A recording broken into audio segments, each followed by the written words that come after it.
En el año 987, al extinguirse la dinastía carolingia, con Luis V, la nobleza de Francia eligió rey a Hugo Capeto. Desde el punto de vista político, el antiguo reino de los francos era, al advenimiento de Capeto, un conglomerado de pequeños estados independientes. El poder real de este príncipe y de sus sucesores inmediatos apenas era algo más que pura dignidad nominal. Los primeros Capeto, de hecho, solo reinaron en su propio ducado, reducido casi a la isla de Francia con París como capital. Pero durante varias generaciones la dinastía gozó de lo que podíamos llamar fortuna biológica, una extraña cualidad para una época en que la vida, incluso para la nobleza, solía ser corta y precaria. Primero por su fecundidad, siempre con herederos mayores de edad aptos para la práctica acertada de la asociación al trono, ahorrándose las funestas consecuencias de las cuestiones sucesorias y las minorías de edad. Y en segundo lugar por la longevidad, desde la muerte de Hugo Capeto hasta la entronización de Felipe Augusto en el 1180, durante casi 200 años solo se sucedieron 5 monarcas en el trono, con un promedio de 37 años de reinado.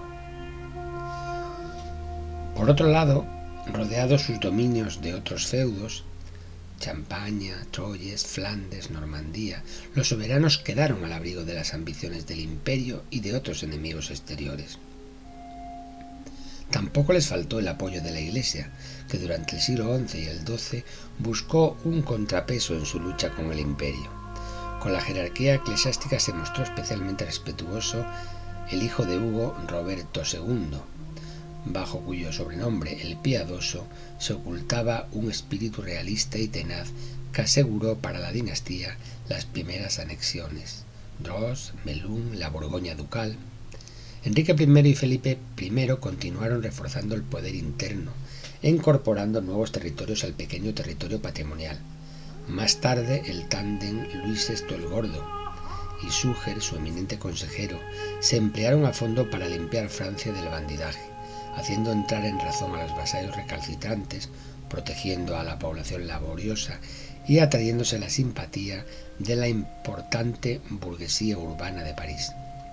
Sin embargo, carecían de la fuerza suficiente para hacer efectiva su autoridad sobre los grandes feudatarios de la antigua Galia, Flandes y Normandía.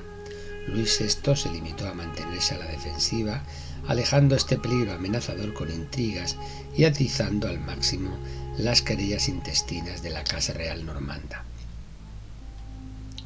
Luis VII, que llegó al trono con 17 años, desoyendo los consejos del prudente Súger, cometió errores notables, como su participación en la Segunda Cruzada y su permanencia en Palestina, mientras en el noroeste de Francia se formaba la gran potencia de los Plantagenet, con Normandía, Maine y Anjou.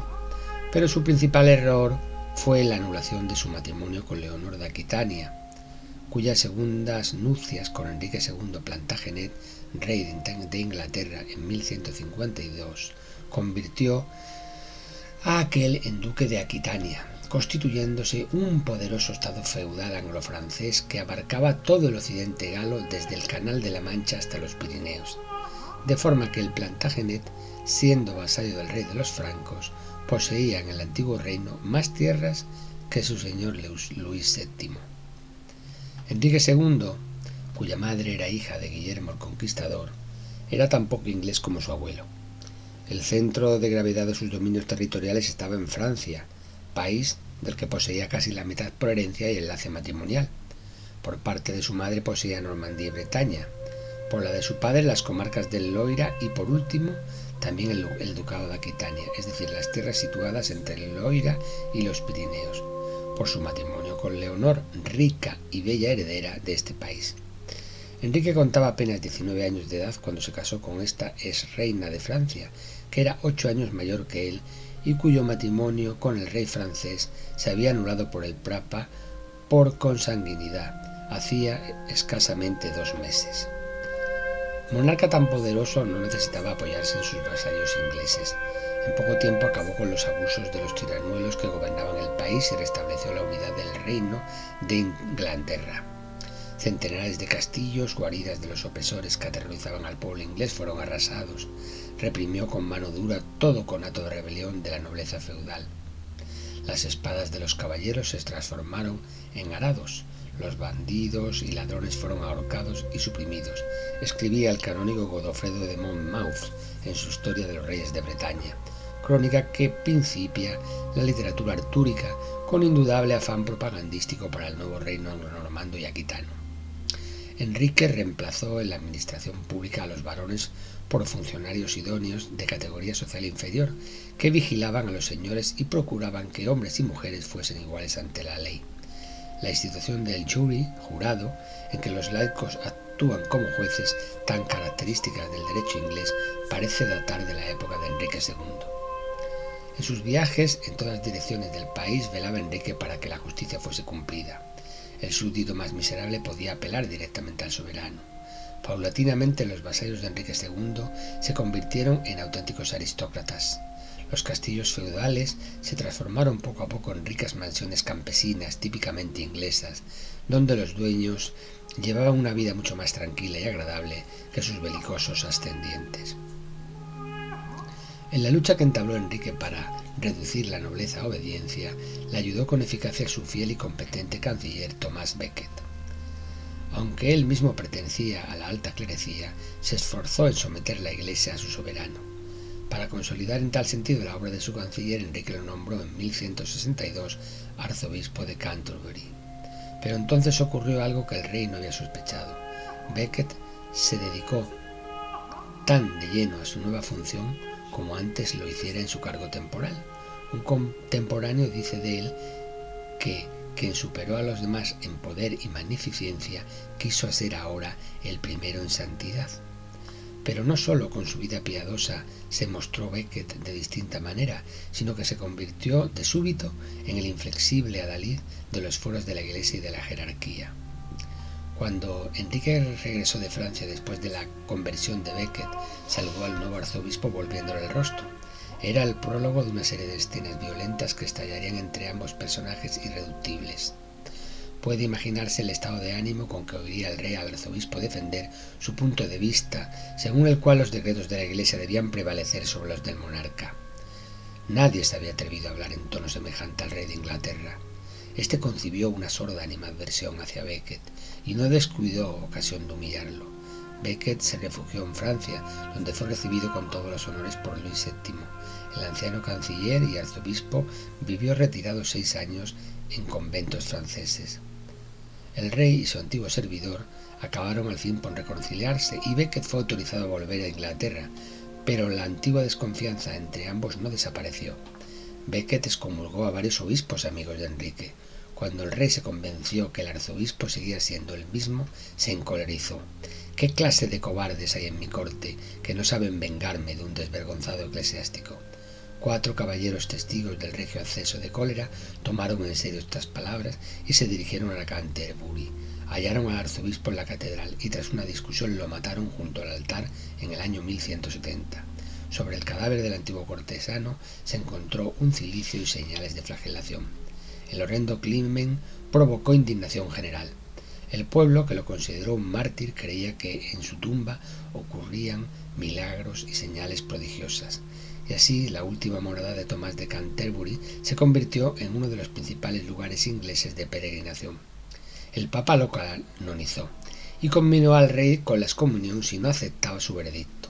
El rey optó por dirigirse en traje de penitente y descalzo a Canterbury, dejándose flagelar por los monjes ante la tumba del santo.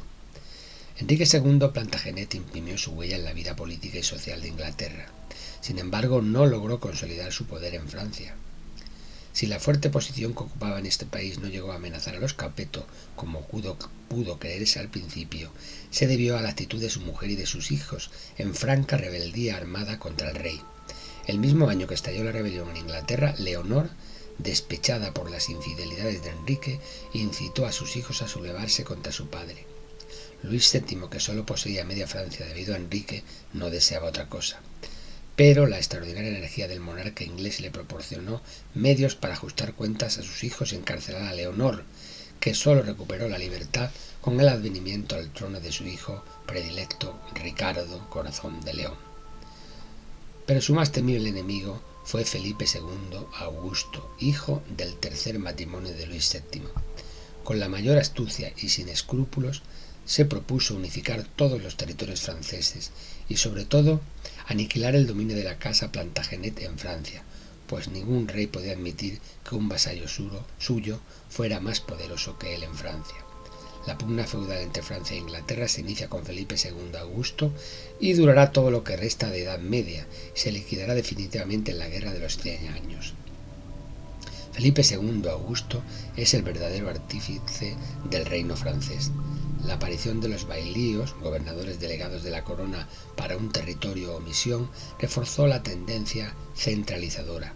Buscó la alianza de las clases burguesas y del campesinado, adoptando medidas de protección del comercio, instituyendo franquicias como las célebres ferias de la Champaña.